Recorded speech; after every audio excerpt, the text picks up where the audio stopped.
स्वागत है आप सभी का डेरिवेशन मास्टर क्लास में। मैंने आपको बताया कि डेरिवेशन को मास्टर करना बहुत ही ज्यादा इंपॉर्टेंट है। बस दिन में 10 से 15 मिनट और मैक्सिमम आधे घंटे हमें देखने हैं ताकि हमारा डेरिवेशन का जो पार्ट है वो मजबूत हो जाए और ये कम से कम आपको 10 to 15 मार्क्स तो देके जाएगा ही। ठीक है, तो हमने पिछले लेक्चर में कवर की है चैप्टर फर्स्ट के डेरिवेशंस को, उसमें इंपॉर्टेंट भी किए थे, बेसिक भी किए थे और आज हम चैप्टर सेकंड का इंपॉर्टेंट कवर करने वाले। तो जल्दी से हाथ में कॉपी पेन ले लो, तुरंत सीखते हैं डेरिवेशन को। तो पहला जो डेरिवेशन है वो आज हमने क्वेश्चंस के फॉर्म में लिखा है कि हमसे पूछा कैसे जाएगा। तो देखो पढ़ते हैं पहला question, derive an expression for the potential energy of a dipole in a uniform electric field. ठीक है, तो मुझे क्या चाहिए, पोटेंशियल एनर्जी चाहिए। कहां पे? एक यूनिफॉर्म इलेक्ट्रिक फील्ड में चाहिए। किसके लिए चाहिए? एक डाइपोल के लिए चाहिए। Okay, discuss the condition of a stable and unstable equilibrium. तो हमें इसके लिए स्टेबल और अनस्टेबल कंडीशंस के बारे में भी डिस्कशन करना है। ठीक है, तो क्या लिखना है मैंने वो पहले लिख दिया, यहाँ पे डायग्राम बना दिया। जैसा हमने डायग्राम वहां पे टॉर्क के लिए बनाया था, सेम एज इट इज वैसे बनेगा। तो ये हमने यहाँ पे इलेक्ट्रिक फील्ड रिप्रेजेंट की है, एक डाइपोल हमने लाके रख दिया। ठीक है, जिसमें एक माइनस क्यू एक प्लस क्यू चार्ज है, डाइपोल मोमेंट डायरेक्शन माइनस से प्लस की तरफ होती है, वो मेंशन किया। ये हो गया 2a। यहां तक सबको बात क्लियर है, सिंपल। ठीक है, अब सीखते हैं कि हम कैलकुलेशन कैसे करेंगे। जैसे आप ये चार्जेस इलेक्ट्रिक फील्ड में लाके रखोगे, क्या होगा, इलेक्ट्रिक फील्ड फोर्स लगाएगी। मैंने सिखाया था पॉजिटिव पे जो फोर्स होता है इलेक्ट्रिक फील्ड के डायरेक्शन में जाता है, कितने अमाउंट में लगेगा, QE में लगेगा। Same as it is negative charge को क्या करती है, अट्रैक्ट करती है, तो कितना फोर्स लगेगा, Q इंटू ए लगेगा। Are you getting my points? Okay, तो अगर मैं यहां से देखूं तो नेट फोर्स कितना बन के आ गया भाई, तो QE ये बन के आ गया, QE बन के आ गया। और अगर मैं यहीं पे लिखना चाहूं कि कितना टॉर्क प्रोड्यूस हुआ, तो टॉर्क का फॉर्मूला हमने सीखा था sir, vector P cross vector E। और अगर इसी टॉर्क को मैं ओपन करूंगा तो मुझे क्या मिलेगा, PE sin थीटा।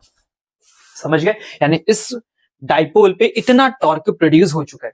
अब मुझे करना क्या है, कॉन्सेप्ट समझना। मुझे चाहिए पोटेंशियल एनर्जी। तो पोटेंशियल एनर्जी होती है स्टोर्ड एनर्जी। पोटेंशियल एनर्जी क्या होती है, स्टोर्ड एनर्जी। तो स्टोर्ड एनर्जी बनाने के लिए, कोई चीज स्टोर करने के लिए पहले हमें क्या करना पड़ता है, वर्क डन करना पड़ता है। तो हम यहाँ पे स्टार्ट करेंगे वर्क डन। तो आप क्या करोगे, इस डाइपोल को पकड़ोगे और थोड़ा सा रोटेट करोगे, इस डाइपोल को पकड़ोगे और थोड़ा सा रोटेट करोगे। तो इस डाइपोल को हमने यहां से रोटेट करने की कोशिश की। ठीक है, तो कितना एंगल ऑफ हम रोटेशन कर दें, हमने कर दिया डी थीटा रोटेशन। क्या बात समझ गए? तो लिखते हैं, समझना ध्यान से, मैं यहाँ पे इंपॉर्टेंट पॉइंट लिख रहा हूं। For storing potential energy we have to do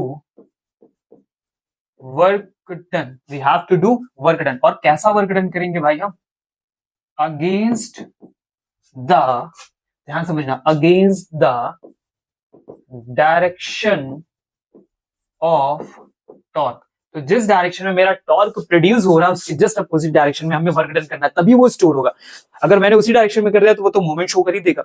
मुझे क्या करना है, उसके जस्ट अपोजिट डायरेक्शन में फोर्स लगाना ताकि एनर्जी स्टोर हो। जैसे ही आप छोड़ोगे तो वो क्या करेगा, मोमेंट शो करेगा। तो ये मूवमेंट आया कहां से, क्योंकि एनर्जी क्या हो गई, स्टोर हो गई। समझ गए बात को? इसलिए जस्ट अपोजिट डायरेक्शन में हमने लिया। तो हम कितना उससे मूव करने वाले हैं, तो हम उसे कितना डिस्प्लेस करेंगे, तो हम यहाँ पे लिखेंगे डिस्प्लेस द, किसको डिस्प्लेस करने जा रहे हैं भैया, तो डिस्प्लेस हम करने जा रहे हैं अपने P को। कितना, तो by d theta.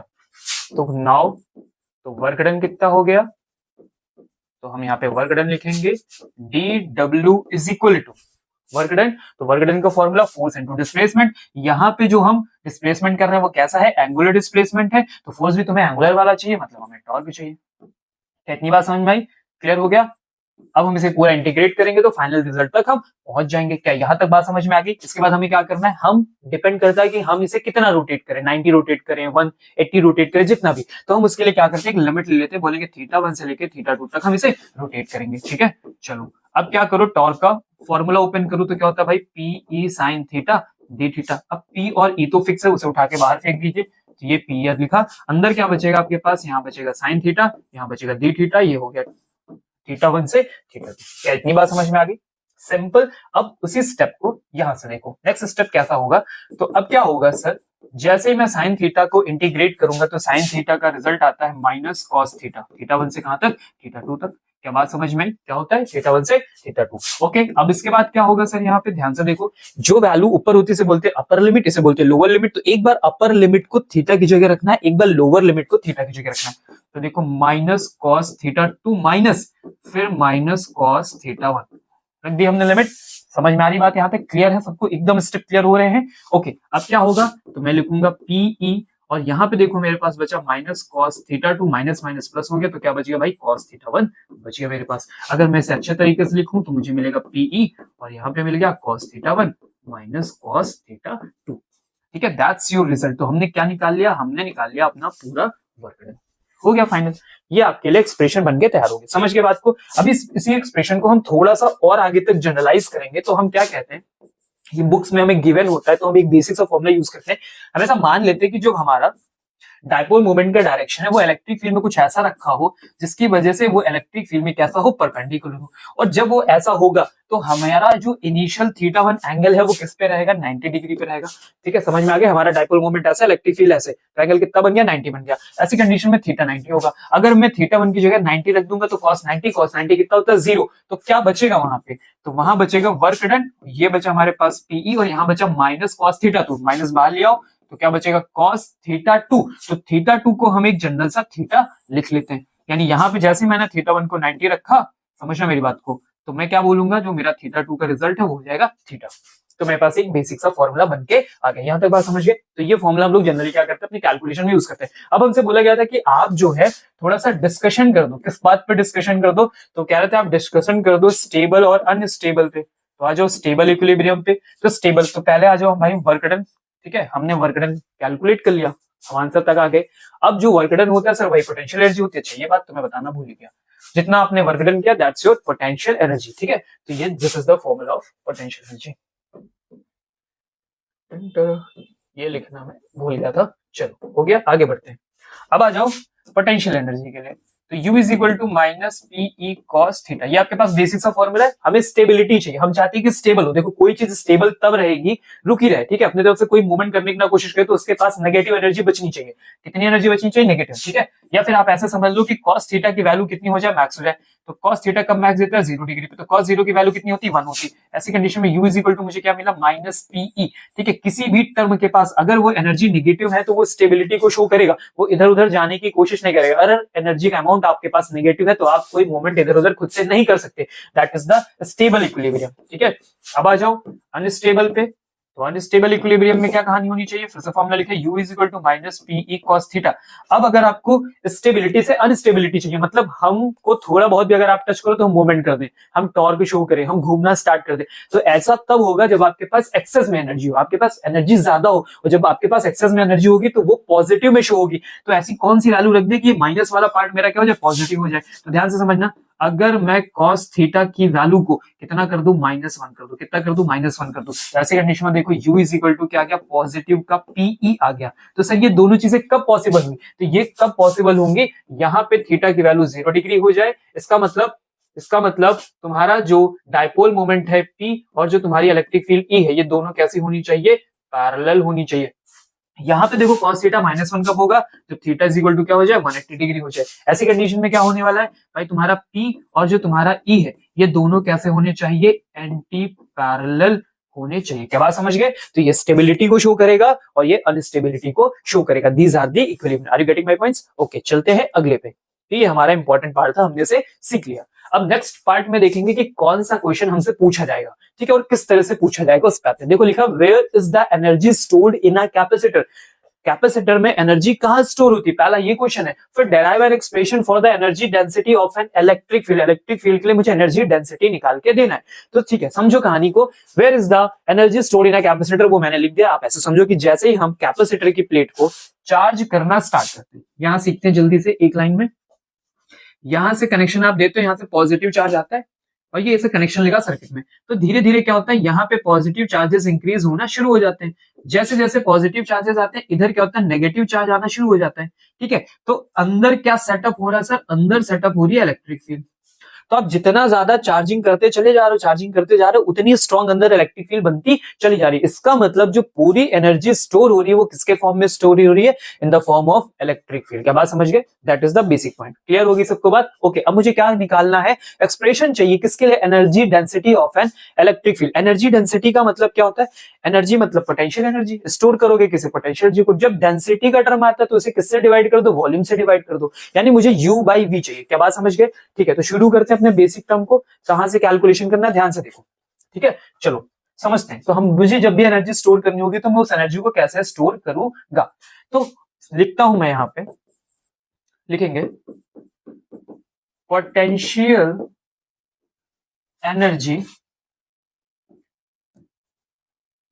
Between the plate of capacitor. ठीक है, प्लेट ऑफ द कैपेसिटर, इनकी बीच में कितनी एनर्जी होती है। तो सर उसका फॉर्मूला होता है U is equal to half C V square. This is the energy store. मुझे डेंसिटी तक जाना था, अब वो देखो हाफ सी वी तक गए, अब मुझे सी और वी इन दो टर्म्स की वैल्यू निकालनी है, तो बात बन जाएगी। अब देखो सर कैसे बात बनती है, ध्यान से देखो। ये प्लेट का जो गैप है वो कितना होता है, डी होता है। इनका जो एरिया होता है प्लेट का वो ए होता है। इसके अंदर इलेक्ट्रिक फील्ड ई बनी है। जब इलेक्ट्रिक फील्ड ई बन के तैयार होती है और डिफरेंस डी होता है, तो ऐसे टाइम पे पोटेंशियल भी इनके बीच में बन के तैयार हो जाता है। क्या बात समझे। तो मैं कहीं से सी और वी की वैल्यू उठा लाऊं तो मेरा काम जो है वो बन के तैयार हो जाएगा। ठीक है, तो अब सी की वैल्यू क्या होती है, तुम लिखेंगे कैपेसिटेंस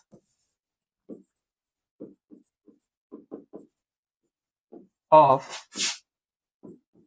कैपेसिटर। ठीक है, पैरेलल प्लेट कैपेसिटर के लिए सी की वैल्यू क्या होती है, epsilon naught A by D.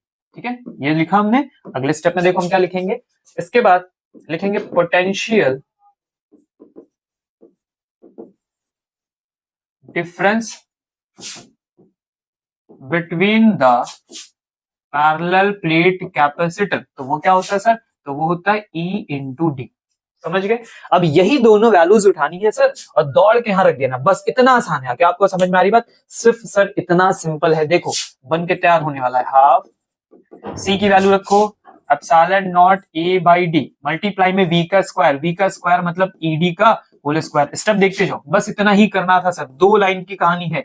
लिखेंगे ए स्क्वायर, लिखेंगे डी स्क्वायर। एक डी से डी हम क्या करते हैं, कैंसिल आउट कर देंगे यहाँ पे, कैंसिल आउट। अच्छा हाफ भी बचा है। अब देखो फाइनल तुम्हारे पास क्या बचा, हाफ एप्सिलॉन नॉट ए बचा है, फिर तुम्हारे पास डी बचा है, और फिर यहाँ पे देखो स्क्वायर बचा है। ये किसकी वैल्यू है, यू की वैल्यू। मुझे क्या चाहिए, एनर्जी डेंसिटी चाहिए। मुझे क्या चाहिए, एनर्जी डेंसिटी। तो मैं क्या करूं, यू को किससे डिवाइड करने की कोशिश करूं, वी से, तभी डेंसिटी निकल के आएगी। अब ये देखो, A for area, D for distance, दो डायमेंशन एरिया के पास है, एक डायमेंशन डेंसिटी के पास है। जैसे मल्टीप्लाई करोगे लेंथ ब्रेथ हाइट का टर्म बनेगा, यानी वॉल्यूम बन गया।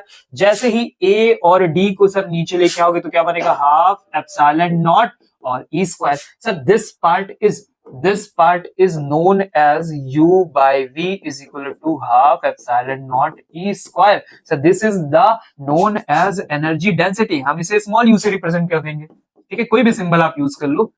This is the energy density. Simple आया, कुछ मुश्किल था नहीं, बस हमने वैल्यू नोट की, एनर्जी का फॉर्मूला लिखा हाफ सी वी स्क्वायर, सी की वैल्यू रखी, वी की वैल्यू रखी, और जैसे इनकी वैल्यू रख के हमने कैलकुलेशन अपना स्टार्ट किया, हमारा आंसर यहाँ पे आ गया। सिंपल सा, दो लाइन यूज करनी है बस। ठीक है, बाकी थोड़ा सा लिखने वाला टर्म अगर आपको आता रहेगा तो आपके लिए ज्यादा बेनिफिट रहेगा। ठीक है, तो वो चीजें भी हम लिख के आपको दे देते हैं। नेक्स्ट क्वेश्चन पे आते हैं हम लोग, अपने अगले क्वेश्चन को करेंगे। अगला क्वेश्चन पढ़ा जाए भाई, deduce the expression for the capacitance of a parallel plate capacitor when a dielectric slab is inserted. ठीक है, तो ये वाला सर जो हम यहाँ पे लिख रहे हैं ना, ये मोस्ट इंपॉर्टेंट है। अगर बात की जाए इस चैप्टर में, अगर चांसेस बनेंगे तो इनको ज्यादा पूछा जाता है कि आप पैरेलल प्लेट कैपेसिटर के बीच में कोई डाइलेक्ट्रिक स्लैब फिलअप कर दो तो कैसे रिजल्ट प्रोड्यूस होते हैं, ऐसा क्वेश्चन ये लोग ज्यादा पूछते हैं। ठीक है, तो मुझे क्या चाहिए, एक्सप्रेशन चाहिए capacitance of a parallel plate capacitor when a dielectric slab is inserted between its plate. ठीक है, प्लेट के बीच में रखा गया हो। और इंपॉर्टेंट बात देखो, एज्यूम द स्टेबल थिकनेस, समझना, सॉरी स्टेबल बोला, assume the slab thickness less than the plate separation. मतलब जितना सेपरेशन हमारे पैरेलल प्लेट के बीच में है उससे कम हो। मतलब ये लुक लाइक कैसे होगा, आप समझो मेरी कहानी को, ये कैसे दिखेगा। देखो ऐसे मान लो कि मैं यहाँ पे बना लेता हूँ, अपने पास कोई स्लैब बना लेता हूँ, तो मैंने ये स्लैब बना ली। ठीक है, बन गई मेरी स्लैब। अब समझना, इसके बीच में मुझे क्या करना होगा, इसके बीच में मुझे रखना होगा कोई अलग से। तो मैं एक थिकनेस का यूज कर लेता हूँ, सिंपल सिंपल सिंपल सिंपल। चल देखो, मैं यहाँ पे यूज कर रहा हूँ ये, तो मैंने एक यहाँ पे प्लेट ले लिया ऐसे करके। तो जितनी टोटल डिस्टेंस दी हो उतना मत फिलअप करो, आप उससे कम फिलअप करो। तो इस थिकनेस को हम ले लेते हैं टी। ये पूरी डिस्टेंस कितनी थी यहाँ पे, डी थी। ये है, ऐसे करके फिलअप करना है। पूरा भी फिलअप करते हैं, अभी उसने बोला कि कम रखो। ठीक है, तो आप अपने अकॉर्डिंग कम करके रखो। ओके, अब क्या होगा, तो मैं ऐसे चार्ज करूंगा, है ना, चार्जिंग होगी। जब चार्जिंग होती तो आपको पता है कि यहाँ पे कौन से चार्जेस होते हैं, पॉजिटिव चार्जेस होते हैं पूरे में। यहाँ कौन से चार्जेस होते हैं सर, नेगेटिव चार्जेस होते हैं। अब जैसे तुम कोई डाइलेक्ट्रिक स्लैब ला के रखोगे, ठीक है, तो इस डाइलेक्ट्रिक स्लैब का क्या होता है, पोलराइजेशन स्टार्ट होता है। क्या स्टार्ट होता है, पोलराइजेशन। कैसे होता है सर, समझो, प्लस से माइनस की तरफ क्या चलती है, इलेक्ट्रिक फील्ड। यही इलेक्ट्रिक फील्ड जब इसको क्रॉस करके जाती है तो अंदर के चार्जेस में क्या करती है, पॉजिटिव वाले को और नेगेटिव वाले को, तो पॉजिटिव को रिपेल करती है, नेगेटिव को अट्रैक्ट करती है। इसकी वजह से क्या होता है, जितना भी नेगेटिव ऑफ द पार्ट होता है वो प्लेट के अंदर, इस प्लेट के अंदर इस तरफ आ जाता है। तो ये मैं यहाँ पे शो कर दे रहा हूँ, कर दिया। और इसका जो पॉजिटिव वाला पार्ट होता है वो इस तरफ शो होने लगता है, ठीक है। इससे क्या होगा, इसके अंदर खुद एक इलेक्ट्रिक फील्ड बनके तैयार हो जाएगी, वो भी होगी प्लस टू माइनस, जो just opposite outside of the electric field. इसे मैं ईपी बोल दूंगा, ठीक है, इसे मैं ई नॉट बोल रहा हूँ। जहां पे कुछ भी नहीं है वहां पे ई नॉट बोल रहा हूँ, इनसाइड जो हुआ उसे मैं ईपी बोल रहा हूँ, ठीक है। अब जो हम मटेरियल यूज करते हैं उसका कुछ डाइलेक्ट्रिक कांस्टेंट होता है, तो मान लेते हैं कि हमारी स्लैब प्लेट का डाइलेक्ट्रिक कांस्टेंट क्या है, के है। ऐसे करके पूरा टर्म हमारे पास आ गया, ठीक है। तो डाइलेक्ट्रिक कांस्टेंट के हमने ले लिया, इसके अंदर पोलराइजेशन हुआ, एक इलेक्ट्रिक फील्ड आ गई, बाहर ही इलेक्ट्रिक फील्ड लगी हुई है। इतनी बात तुम समझ गए, सिंपल, यहां तक कहानी समझ गए। अब देखो इतना सिंपल तरीके से बता देंगे ना कि पूरा एकदम आसान हो जाएगा। तुमको चाहिए सी, तुमको चाहिए सी, जब इसको रख दिया गया तो अभी आ जाओ यहाँ पे और एक लाइन में सी का फॉर्मूला लिखो। चलो रखो सी का फॉर्मूला। तो सी इज इक्वल टू क्या होता है भाई, क्यू बाई वी होता है। सी इज इक्वल टू क्या होता है, क्यू बाई वी। और अब मेरा टारगेट समझना, मैं सिर्फ इस पार्ट का कैलकुलेशन करूंगा बस, और किसी पार्ट का कैलकुलेशन केवल और केवल वी कैलकुलेट करूंगा, और कुछ नहीं करना। तो शुरू करते हैं, तो लिखा जाए, लिखते हैं potential difference between the plates, ठीक है, potential difference between the plates. तो पोटेंशियल डिफरेंस प्लेट के बीच में, देखो समझो कैसे होगी। तो देखो मैं यहां लिख रहा हूं V, basic formula V is equal to क्या होता है भैया, E इंटू डी होता है। अगर तुम ध्यान से देखो, ठीक है, तो क्या पूरे में इलेक्ट्रिक फील्ड सेम है, नहीं सर। देखो समझना, इलेक्ट्रिक फील्ड कुछ जगह ई नॉट है सर, कैसे पता चलो, देखो ये जितने पार्ट में एयर है, यहां भी एयर है और यहां भी एयर है, तो इतने में कौन है, केवल इलेक्ट्रिक फील्ड ई नॉट रहेगी, ठीक है। तो ई नॉट है, तो वो जगह कितनी है, तो डी टोटल की उसमें से टी हटा दो तो क्या बचेगा, डी माइनस टी बचेगा। फिर प्लस, अब कौन सा इलेक्ट्रिक फील्ड है, ईपी वाली, वो कितने एरिया में है, टी में है, ठीक है। तो यहां लिखो भाई ईपी और ये लिख दिया टी। सिंपल, समझ में आया। चलो एक स्टेप और आगे बढ़ाते हैं अपने काम को। तो d माइनस टी प्लस, अब इस ईपी को मैं रिलेट करूंगा अपने ई नॉट से, ठीक है। तो समझो बहुत बेसिक सी बात है, जब भी किसी डाइलेक्ट्रिक मीडियम के अंदर आपको इलेक्ट्रिक फील्ड निकाल के देनी हो, बाहर कोई इलेक्ट्रिक फील्ड लगी हो, ठीक है, उससे पोलराइजेशन हुआ और उसके अंदर कोई इलेक्ट्रिक फील्ड बनके तैयार हो, तो हमेशा अपना रिजल्ट उसके डाइलेक्ट्रिक कांस्टेंट से डिवाइड कर दो, हमेशा अपना रिजल्ट डिवाइड कर दो। मतलब अगर मैं कहूं यहाँ ईपी की वैल्यू निकालनी है, तो देखो बाहर कितना लगा था ए नॉट, उसे के से डिवाइड कर दो, अपने खुद के से डिवाइड कर दो, बस इतना टाइम से अंदर का रिजल्ट गिर जाता है और कुछ नहीं होता। जैसे मान लो इसकी वैल्यू 3 होती तो आंसर 3 बाई के गिर जाता, समझ गए बात को, ठीक है। अगर के की वैल्यू जैसे मैंने बोल दिया 5, ठीक है, और बाहर लगा ई नॉट, तो क्या लिखते हैं, ए नॉट बाई 5। सिंपल, आई बात समझ में, सिंपल, ओके। चलो तो यहाँ क्या लिखोगे तुम, ई नॉट बाई के, और यहाँ लिखोगे टी। बस अब सर सब खत्म हो गया, यही करना है। ई नॉट मारो कॉमन, अंदर लिखोगे डी माइनस टी, फिर लिखोगे टी बाई के, हो गया। मैंने कहा सिर्फ सारा काम इसी पे करेंगे, ठीक है। अब बात आ रही कि प्लेट के बीच में कितनी इलेक्ट्रिक फील्ड है, प्लेट के बीच में कितनी इलेक्ट्रिक फील्ड है, ठीक है। तो सर जैसे प्लेट है, ये है प्लस, ये है माइनस, अगर अंदर में इलेक्ट्रिक फील्ड कैलकुलेट करूं तो उसका आंसर हो जाता है E is equal to sigma by epsilon naught. कितना होता है, E is equal to sigma by epsilon naught, तो ये लिखा मैंने सिग्मा बाय एप्सिलॉन नॉट, समझ गए। फिर बढ़ो D minus T plus T by के, ओके। अब ये जो सिग्मा है मैं इसे क्यू के टर्म में लिखना चाहता हूँ, ठीक है। तो सिग्मा क्या होता है, कौन सी चार्ज डेंसिटी सर, कौन सी चार्ज डेंसिटी है, एरिया चार्ज डेंसिटी। स्फीयर जो सरफेस पे होती है, जब हम फैला देते हैं, तो जैसे स्फीयर पे फैला दिया मैंने, ठीक है, किसी प्लेट पे फैला दिया मैंने, तो वो क्या हो जाती है हमारी सरफेस चार्ज डेंसिटी। तो सरफेस चार्ज डेंसिटी को हम कैसे डिवाइड करते हैं, टोटल चार्ज कितना फैला है, क्यू फैला है, किस पे फैला है, सरफेस पे, तो उसका एरिया ए लिख दो। तो यहाँ पे मैं लिख देता हूँ sir Q by A, D minus T plus T by के, बस हो गया। सब कुछ तोड़ ताड़ के तुम वी को यहाँ तक निकाल लो, निकाल लिए। अब कहानी सर खत्म तुरंत, चलो आ जाओ जस्ट बगल में, इसको हम लोग खत्म करेंगे। तो C is equal to Q by V, ठीक है, ये लिखा बड़ा सा क्यू, अब पूरा भी लाके पटक दो यहाँ पे, D minus T plus T by K, ठीक है। अब पता है क्यू से क्यू कैंसिल आउट होगा, एप्सिलॉन नॉट ए ऊपर घूम के पहुंच जाएगा, अपॉन में क्या बचेगा, D minus T plus T by K बचेगा, आ गया। This is the answer for C. इतना सिंपल था सर, आई बात समझ में, गेट इट। क्लियर हो गया। तो चैप्टर 2 से जो हमको इंपॉर्टेंट लगा हमने वो इंपॉर्टेंट कर लिए। देखो उसके बाद पोटेंशियल टेंशियल के जो टर्म्स हैं वो exact axial equatorial same term होता है जैसे हमने इलेक्ट्रिक फील्ड में सीखा था, बस उसमें एक एक आर की वैल्यू कम करते चला जाना एंड नथिंग। ठीक है, तो ये इंपॉर्टेंट है जहां से हमको चांसेस रहते हैं कि पूछा जा सकता है ना, एडिशनल क्वेश्चन बन सकते हैं, न्यूमेरिकल्स बन सकते हैं, तो इसलिए इंपॉर्टेंट है। तो इनको आप अच्छे से प्रैक्टिस कर लो। मिलते हैं अगले लेक्चर में और वो भी थर्ड चैप्टर के मास्टरी न्यूमेरिकल्स में। क्लियर।